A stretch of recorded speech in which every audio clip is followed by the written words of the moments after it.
Hey everybody, thank you for watching A for Survival. Today we're going to be talking about the 5 skills that you probably overlooked in your survival scenario. Stay tuned.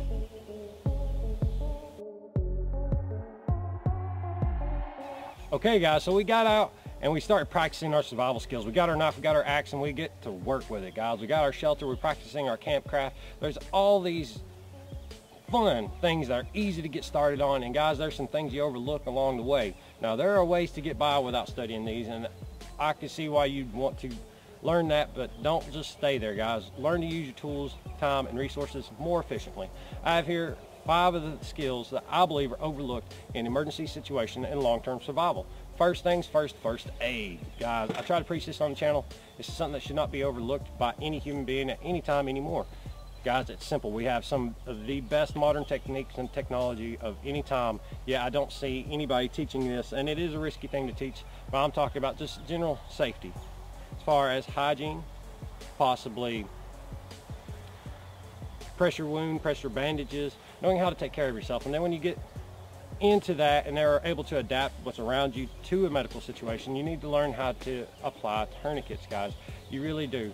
You could save lives around you. I carry a tourniquet on me every day, and not just for myself, it's for the other people around me, guys. Car crashes happen, accidents at work happen, emergency situations, we're not going to talk about them all, but again, knowing how to employ or at least carry different emergency gear, knowing how to improvise it in the field is very important. Again, the guys at Tactical Response and Immediate Action Medical Course do teach this. I love to talk about that school because, guys, it's efficient. They really push good knowledge and they help you learn how to study. So again, learn how to train. Practicing ain't training. Next, navigation. A lot of emergency situations begin and end because you don't know where you're at or how to get where you're going. Don't be overwhelmed by navigation. Get out there and practice. There are simple beginner steps to navigation that don't require any math. Don't be intimidated by it though, guys. If you need to seek professional training, I recommend professional training on all these skills. They will up your game, guys. They will get you to that end result so much faster. And again, just simple techniques like checking your compass before you leave, keeping your eye on your compass while you move, understanding that the road is west of you will always guarantee you an exit route. Again, possibly there's going to be terrain features blocking your path, such as rivers, waterfalls, gorges. So practice, and try to develop an interest in this, guys. You'll be able to look at a map and be able to see where resources are just by looking at a piece of paper, and that's very useful if you can't use your cell phone.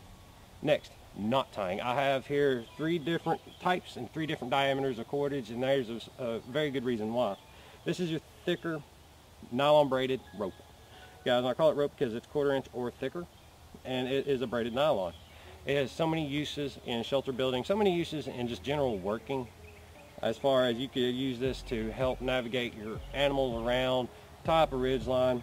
The uses of cordage are truly endless. However, cordage does have limitations. This is a thicker diameter, so it's not going to be very good for trap making or intricate crafting. Next, a good middle ground is paracord, guys. But you need to understand paracord, while it is strong and definitely military grade, paracord can hold up to a 550-pound load. The inner strands are very useful in sewing, trap making, crafting, lashings. Again, so many uses, but it has limitations. It is parachute cord. Now, what that means is when your parachute deploys, for anybody that skydives, you know you want that chute to open. And there's a lot of rope in a small amount of area, you don't want it to snag. Paracord is specifically designed to slip. Most people don't like to talk about that, and guys, it's very important, especially when you start suspending weight onto it. And with that said, you come to your bank line. Bank line is an awesome resource. It is affordable, it's definitely strong, it has good tension strength, it can be broke down to smaller cordages if you have to make it last. Now let's go ahead and talk about some of the limitations. It's sticky, guys. It's tarred mariner's line. In this case, you can get braided nylon. Get the tarred mariner's line. Just do yourself a favor, it'll last longer in the weather. However, with the limitations it has, being sticky means it's hard to use it for trapping at times. You gotta learn the right knots. Again, all the knots play into how efficient you are going to be with your cordage. You need to learn certain basic knots. Definitely your bowline knots, your slip knots, guys. Learn how to do Prusik knots, all different kinds of knots. We will show you more on this channel as it grows. Next, trapping. Everybody thinks they're going to take their rifle, go out there, make some noise, bring back some meat. Well, you can do that a few times, but you're either going to draw attention to yourself, which you don't want. You're going to run game off, which you really don't want. You might get that one animal and run off the rest. Now you're not going to eat next week. But again, trapping, learn how to use modern steel traps. I brought this as an example. This is a small conibear. It's very effective, and again, reusable. I can reuse this until the day it literally rusts off the face of the earth if I just take care of this. Simple know-how. Again, there's going to be motor oil all over. Use motor oil. You're going to find it in a long-term emergency situation. Again, get out and practice ahead of time. Learn your primitive traps as well. I think it's more important to learn some of these primitive trapping methods, mostly because it's repeatable again and again and again. I can take one roll of bank line and set hundreds of traps, and trapping is a numbers game. While this one will be able to be set 100 times, I don't necessarily know if that trail is going to be active that day. So again, learn your primitive trapping, learn the limitation of the cord so that you're more effective at trapping.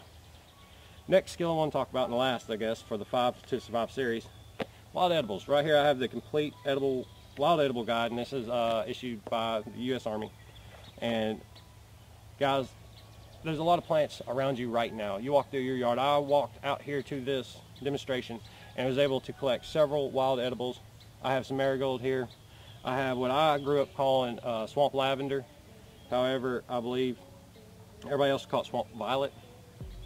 Next, you have different clovers. And again, all these plants are so useful, and they have uses and medicinal properties. You got to know how to use them though. Some plants, and this is very important guys, some plants must be prepared. You can't eat some plants raw. You shouldn't eat anything raw. You should clean it either way, so there always is a process, but some of it you really have to cook and process down. I was sitting there looking at one, I believe it was like elephant ear. Eating raw, it's going to cause irritation in your mouth, throat, your stomach. Guys, you're going to be miserable, you're going to be vomiting, you're going to have blisters. But once prepared properly, guys, it is ingestible. But also, being able to identify it, know which parts of this you can use, which ones will taste and be more palatable, I should say. And again, the roots are very useful as they contain different carbohydrates and starches, sugars, I should say. And again, the medicinal values, how to prepare them. Some of you roast. If you take dandelion roots, you can improvise a coffee. So again, guys, these are just 5 really important skills that I see people overlooking just because it takes a little bit of research and a little bit of practice. But honestly, you really need to invest your time into these forgotten skills. Again, first aid comes first, always. Next comes navigation, because the situation you avoid is the situation you win. Next, knot tying. Yes, it takes practice, and it's a perishable skill. You need to know how to use that cordage efficiently. Learn your basic knots, learn how to improvise knots, and again, learn to use the right knots and the right cordage, I should say. Next is trapping. Make sure you understand your modern steel traps. Make sure you have some, because they will continue to work for years and years with the proper maintenance, care, and sets. But again, make sure you practice those primitive trapping methods. Last but not least, your wild edibles, because you can't live on meat alone. Although I wish I could, I would, buddy, it would just be bacon all the time. Bacon and steak, oh. Getting off topic, let's talk about the wild edibles. You need to mix up your diet. And again, you might not always be able to put meat on the table, and you're walking over a bounty every day on your way to your vehicle, on your way into work, on your way out of the supermarket. You're walking past free food. Again, learn how to prepare it. More important to learn how to identify it and its lookalikes. There's a lot of information, a lot of practice that goes into wild edibles.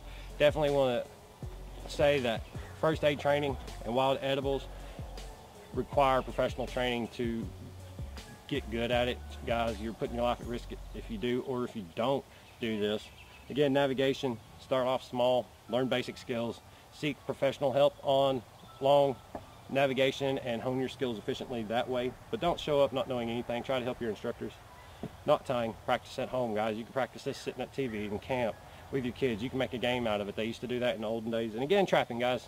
Everybody likes meat on the table. Appreciate you watching this 5 to Survive series. If you haven't already, smash that like button, comment down below, subscribe, and as always, when you watch Aim for Survival, don't miss.